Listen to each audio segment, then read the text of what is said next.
people will then have to accept that things are just more expensive. They're going to be in the position where they've got too much money and therefore they can put it in savings accounts. If the people of this country think you're just charging them more tax illegitimately, you're not going to vote for them.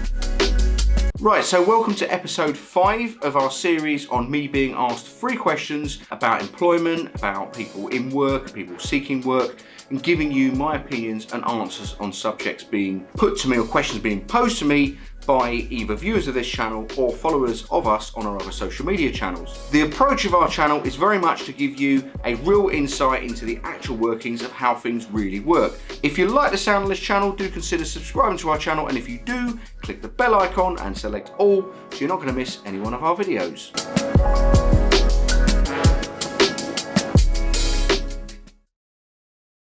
Okay, so there are 2 reasons why there is a hike in the cost of living. One of them is an official reason communicated to you by the media and by the government, and one of them is very much an unofficial reason, but both are true in their own right and both play a part in answering this question. The official line given to you is that due to energy price hikes coming out the back of the pandemic, how much the pandemic cost, chip shortages for the production of cars, house prices being driven up because there's not enough house building going on, there's too much demand for property and there's not enough property to go round. All of those things have combined to lead to price increases in this country. So that is true, and it does contribute to the reasons why costs of living have gone up. But there's also an unofficial reason why the price of the cost of living has gone up that isn't communicated, isn't told to you.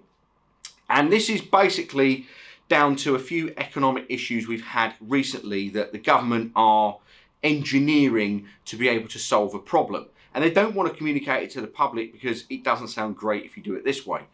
The pandemic itself cost this country billions. It cost so many countries billions.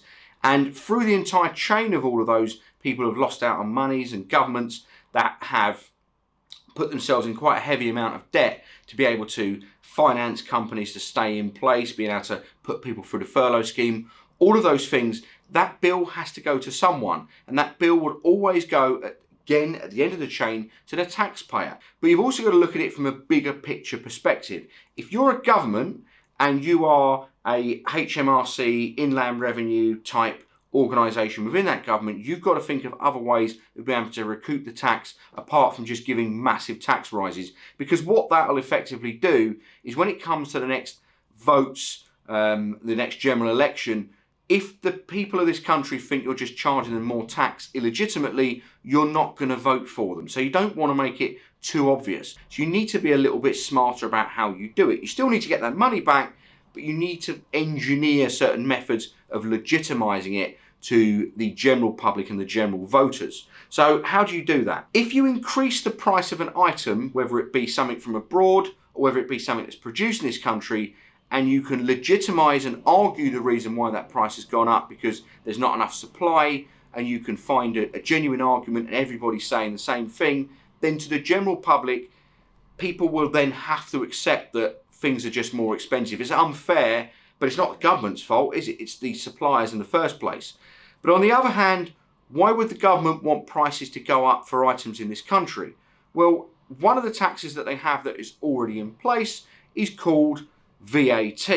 So if you're paying for an item that used to cost you £10 and now it costs you £20, and you're taking 20% of that price of that item anyway in tax, you've doubled the amount of tax you have from that item. So by putting fuel up, by putting people's shopping bills up, by putting energy bills up, all of these factors, the government are getting more money out of it. As well, the house prices in this country, they're going through the roof. They're absolutely astronomically expensive. Well, you've got stamp duty on that. The more money that's being put into the economy by people spending money, the more VAT the government gets, and therefore that's why the unofficial reason is that prices are actually going up, because governments around the world are going to get tax from this, and therefore that's going to pay the bill from the pandemic. And again, it's another way of passing it on to the consumer with a legitimate reason why that is happening. If you don't have an employment contract from your employer, don't work for them. Go and find another company. because there's only three reasons why a company wouldn't give you an employment contract. Either one, they're lying, in which case they're taking the mickey out of you. Two, they're amateurish, in which case don't work for them, because you're probably going to end up either doing something illegal or being subjected to some kind of health and safety issue, and you're not covered, and you're going to be left out in the lurch if anything goes wrong. And thirdly, they're probably just a company which doesn't want to give you an employment contract because they know they're up to no good, and they're probably not doing things legitimately, i.e. not paying tax or whatever. And therefore, again, if you were found to be employed by this business and in some way linked to some of the activities that they've probably conned you or manipulated you into without you realising it, that could land you in hot water. So whatever the reason is, if a company is not giving you an employment contract, trust me, really bad idea to continue working for that company. You might go, oh, it's my mates, or I know the guy, I've worked for him for years, or she seems all right. Trust me, really bad idea. Go and find another company to get an employment contract. If they're not giving you an employment contract, you can argue it to the cows come home. They haven't given you one because they're dodgy for one reason or another, and just leave. Don't work for them. You need to go and find another job.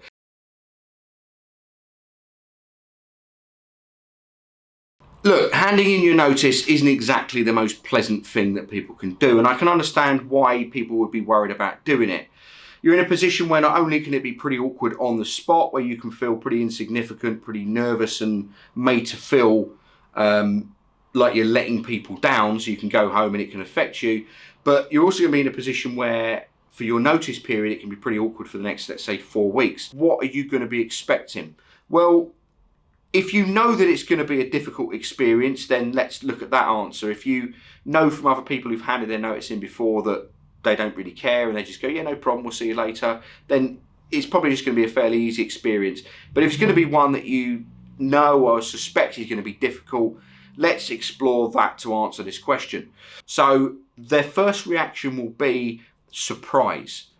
Really? Why are you leaving? I didn't expect that. You're doing really well, or we really value you here, or I think that's a bad idea, don't you? That kind of stuff. But they'll act surprised. What they'll then do is probably ask you, why are you doing it? And you'll have thought about this before and you'll give your reasons for it.